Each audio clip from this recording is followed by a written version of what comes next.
I am by no means an expert when it comes to Japanese Pokemon products.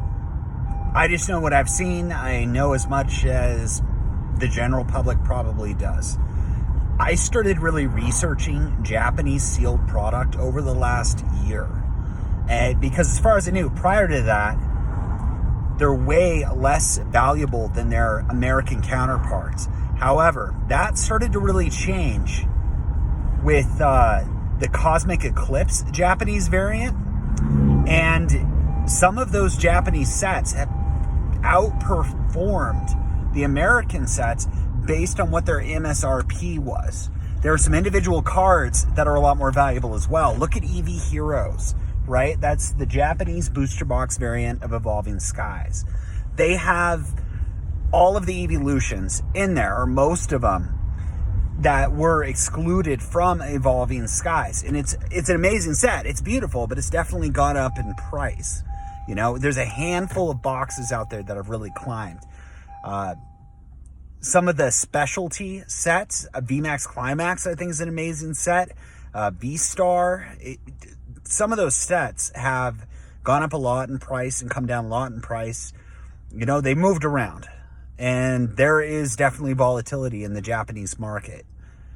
That being said, I didn't want to talk about sealed product. I wanted to talk about their promos. And not necessarily the promos that would come with a specific set.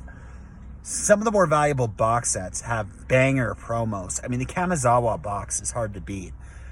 I kind of consider that to be similar in the Mario box set. Not necessarily where I think it's going to go in price. You know, there was something supremely unique about that Mario set. But there is something supremely unique about the Kamizawa set.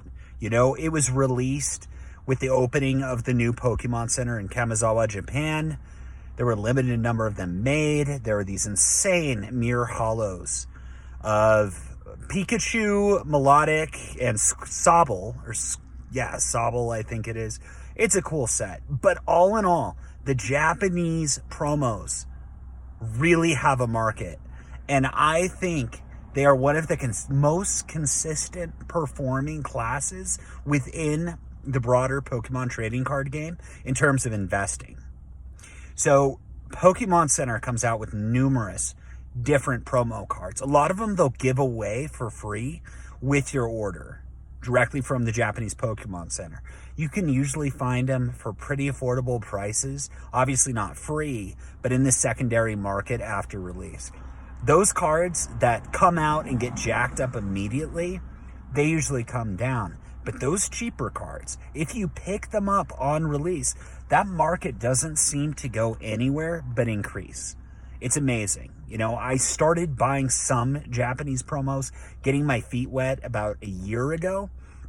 And so far, not a single one of them has gone down. Some of them have quadrupled, some have tripled, some are up to just 20%. But that's not totally normal. You know, with sealed product, I've bought pretty much every single set of Sword and Shield. And some of them have gone up a lot. Some of them are flat and some of them are down. The Japanese promos, however, all of them are up. And looking back further, some are up insane prices. But when you're buying something broadly and you're really averaging your position, it's best not to gauge it by the outliers. Because when you're running the statistical analysis of where you believe cards could be and where you think they're going to go based on data, when you're using statistics, you know, statistics favors the outliers.